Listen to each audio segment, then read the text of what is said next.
I've spent my life moving across the globe, mostly seeing the world from the bottom up. I was born in Europe, where we were told that the old ways were dead and that we didn't need faith to be happy. But after 2 decades of searching, I've come to a strange conclusion.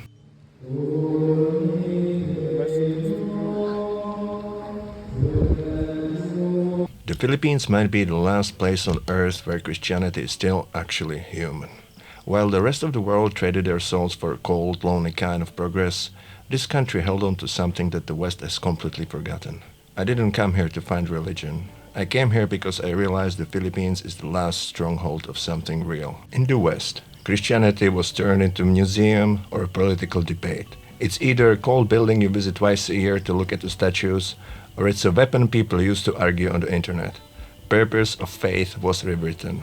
We have tried to turn it into a self-help seminar or a social club for the rich. But here, it is different. A church in the Philippines isn't a museum. It's a living room. It is the only place left where the people of any profession can sit on the same wooden bench and nobody cares. We talk about equality in Europe all day, but I never actually saw it until I saw a Filipino Sunday. It's the social glue that the rest of the world is desperately trying to replace with apps and therapy. I've lived in the corners of this country where the tourists map end. I've seen people who have every reason to be bitter, every reason to give up. In the West, if you lose your job or your house, you are a ghost. You disappear into the system. Here, the system is the person standing next to you. When a tricycle driver makes a sign of the cross as he passes a shrine, he's not doing a religious ritual. He's acknowledging that he's a part of something bigger than his daily struggle. That belief creates a safety net that no government can build. It's a culture where I don't exist without we. And in my endless travels, I've seen that the richer a country gets, the more it forgets how to take care of its neighbors. I didn't come here looking for a church. Honestly, I came here to find peace. I'm 30, and I've seen enough of the world to be cynical about everything. I used to look at the faith here and think it was simple. But the more I watched, the more I realized that I was the simple one.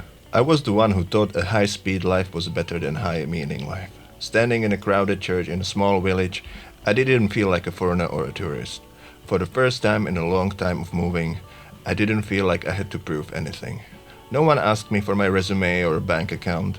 They just moved over to give me a spot on the bench. That's not a religion. That's a grace. And the West has completely forgotten what that word means. The world is going to try to convince you that you need to change. They are going to tell you that your faith is an obstacle to progress. They want you to trade your community for their efficiency. Don't do it.